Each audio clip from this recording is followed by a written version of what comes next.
I know you are affirming. I know you are visualizing. I know that you are trying hard to manifest it. But I want you to know that it is already yours. Stop trying hard to get it.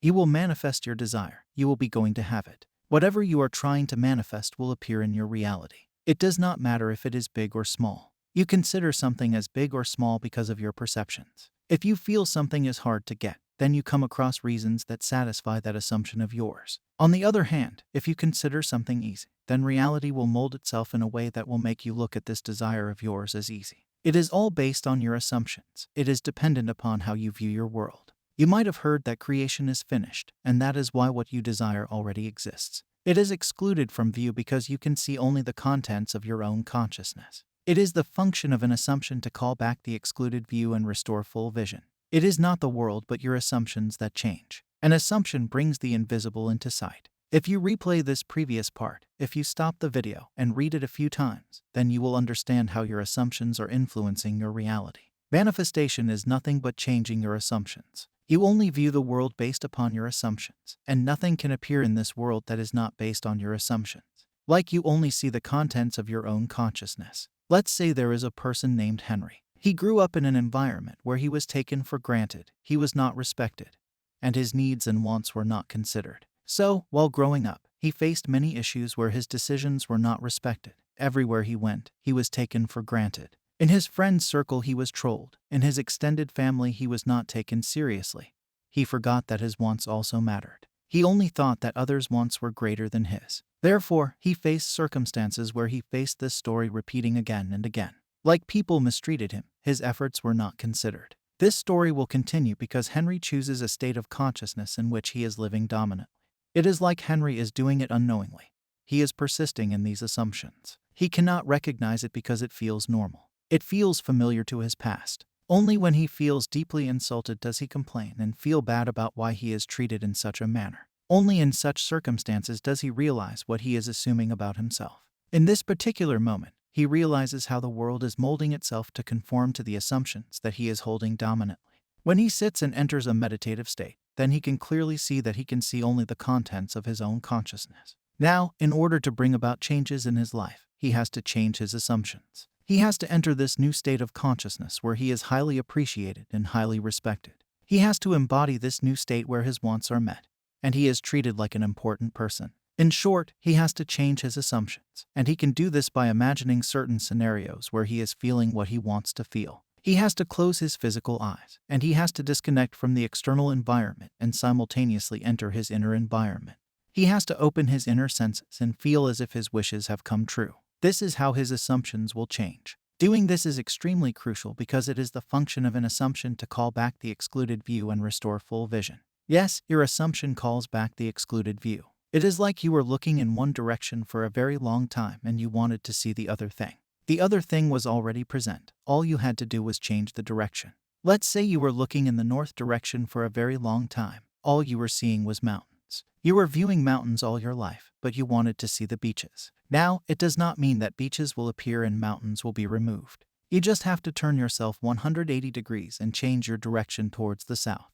By doing this, you are now seeing the beaches. You have called back the excluded view and restored your vision. It is not the world that changed, but it is your assumptions that changed. Your assumption brought the invisible into sight. Now, don't take this example of mountains and beaches literally. I use this example as a metaphor. I am saying this because, in the example, you had to take the physical action of moving. But when you are forming your new assumptions, you don't have to take any physical action.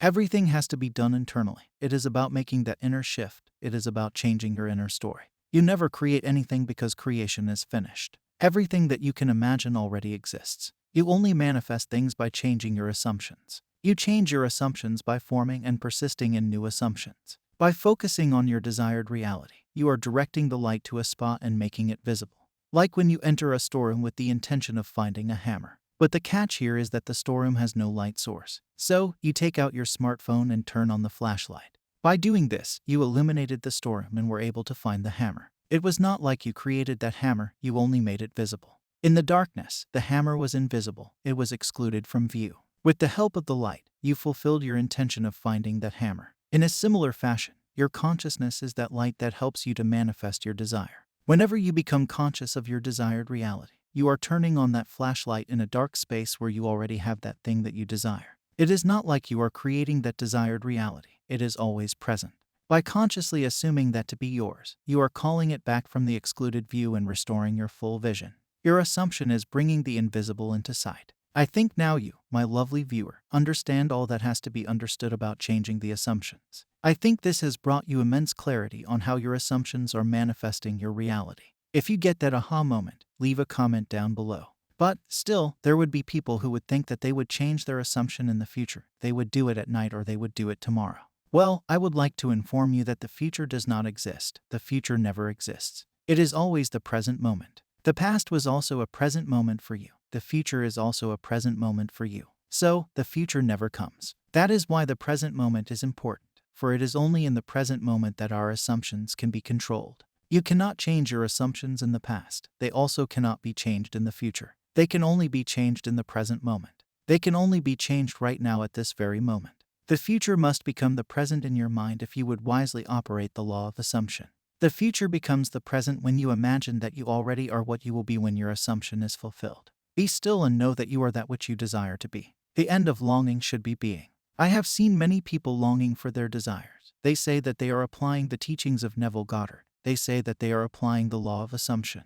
But still, they are wanting their desires badly. If you successfully apply the law, then all longing will be gone because you have already experienced what you wanted internally. Your longing will be ended by being the version that you desire yourself to be. Whatever you imagine on a consistent basis, whatever you dominantly assume, appears in your reality. Your affirmations and visual scenes help you to turn your desires into reality. I know. After hearing this, many people will say, okay, that means I have to try to convince myself that I have my desire by affirming and visualizing.